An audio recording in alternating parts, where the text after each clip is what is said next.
రాష్ట్రంలో నకిలీ సిగరెట్ల దందా జోరుగా సాగుతోంది. కొరియర్లు, పార్సిళ్ల మాటున గుట్టుచప్పుడు కాకుండా సిగరెట్లను సరిహద్దులు దాటించేస్తున్నారు. బ్రాండెడ్ ముసుగులో ఫేక్ సిగరెట్లు విక్రయిస్తూ ప్రజల ప్రాణాలతో చెలగాటమాడుతున్నారు. రాష్ట్రంలో నకిలీ సిగరెట్ల మాఫియా రెచ్చిపోతోంది. బీహార్, గుజరాత్, ఉత్తరప్రదేశ్తో పాటు మయన్మార్లో నకిలీ సిగరెట్లు పురుడు పోసుకున్నట్లు సమాచారం. అచ్చం బ్రాండెడ్ సిగరెట్లకు ఏమాత్రం తీసిపోని విధంగా నకిలీ సిగరెట్లు చుట్టేస్తున్నారు. తక్కువ ధరకు విక్రయిస్తూ ఉండటంతో వినియోగదారులు కూడా అధిక మొత్తంలో కొనుగోలు చేస్తున్నారు. ఉమ్మడి కృష్ణా జిల్లా కేంద్రంగా ఏడాదికి ఏకంగా 200 కోట్ల విలువైన నకిలీ సిగరెట్ల వ్యాపారం సాగుతూ ఉండటం వాస్తవ పరిస్థితికి అద్దం పడుతోంది.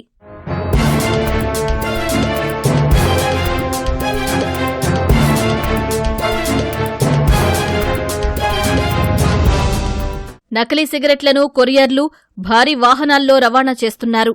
నిబంధనల ప్రకారం కొరియర్ సంస్థలు పార్సిల్ పంపేవారి వివరాలు, అందులో ఏ వస్తువు ఉందో తెలుసుకోవాలి. అయితే కొన్ని కొరియర్ సంస్థలు నిబంధనలను గాలికొదిలేయడంతో ఫేక్ సిగరెట్లు రాష్ట్రాలు దాటుతున్నాయి. తెల్లవారుజామున శివారు ప్రాంతాల్లోకి సరుకును తీసుకొస్తారు. అక్కడ్నుంచి రిటైలర్లు, డీలర్లు ఆటోల్లో దుకాణాలకు తరలించుకుంటారు. పట్టుబడితే కీలక నిందితుల పేరు బయటకు పొక్కకుండా మిన్నకుండడంతో సూత్రధారులను పట్టుకోవడం కష్టతరంగా మారింది. తాజాగా విజయవాడ శివార్లలోని అజిత్ సింగ్ నగర్, అంబాపురం, ముస్తాబాద, గన్నవరంలో కొరియర్ సంస్థలకు సంబంధించిన గోడౌన్లలో జీఎస్టీ అధికారులు తనిఖీ చేశారు. కోట్ల రూపాయల విలువైన నకిలీ సిగరెట్లు, ఖైనీ ప్యాకెట్లను సీజ్ చేశారు. సిగరెట్ల అక్రమ రవాణాను నిలువరించేందుకు పోలీసులు, జీఎస్టీ అధికారులు అప్పుడప్పుడు ప్రయత్నిస్తున్నా ఎలాంటి ఉపయోగం లేదు. సీజీఎస్టీ, కస్టమ్స్ అధికారులు సరుకు పట్టుకున్నప్పుడు చేసే హడావుడి కేసు దర్యాప్తులో చూపించడం లేదు. డ్రైవర్లను, కమిషన్ ఏజెంట్లను మాత్రమే అరెస్టు చేసి చేతులు దులుపుకుంటున్నారు. అసలు మాఫియా వెనకున్న కీలక నిందితులను పట్టుకోకపోవడం వల్లే దర్జాగా దందా సాగుతోందన్న ఆరోపణలు ఉన్నాయి. ముఖ్యంగా ఈ భారీ ఎత్తున వ్యాపారాలు జరిగాయి అంటే ఈ రోజుల్లో చాలామందికి ఇందులో వాటాలుంటున్నాయి. ఎంతమందో కలిసి చేస్తున్నారు.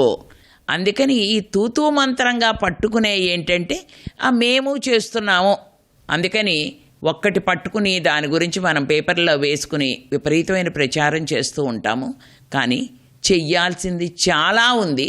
దీనికి ఏదైనా మన వేబిల్స్ నేనేది చెక్ పోస్టుల దగ్గర చూసేటప్పుడు కానీ ఎక్కడెక్కడైతే మనకి ఉంటాయో అక్కడ నుంచి కూడా ఏమైనా టెక్నాలజీని కానీ ఏదైనా లోడ్ ఏమి వెళ్తుంది అనేది కూడా తెలుసుకునేది విధానాలు ఉంటే, ఎందుకంటే ఇప్పుడు ఏఐలు అవన్నీ వచ్చినాయి కాబట్టి అలాంటి విధానాలు ఉంటే మనం ఇంట్రడ్యూస్ చేస్తే కనుక ప్రభుత్వం ఇలాంటివి నియంత్రించగలుగుతుంది.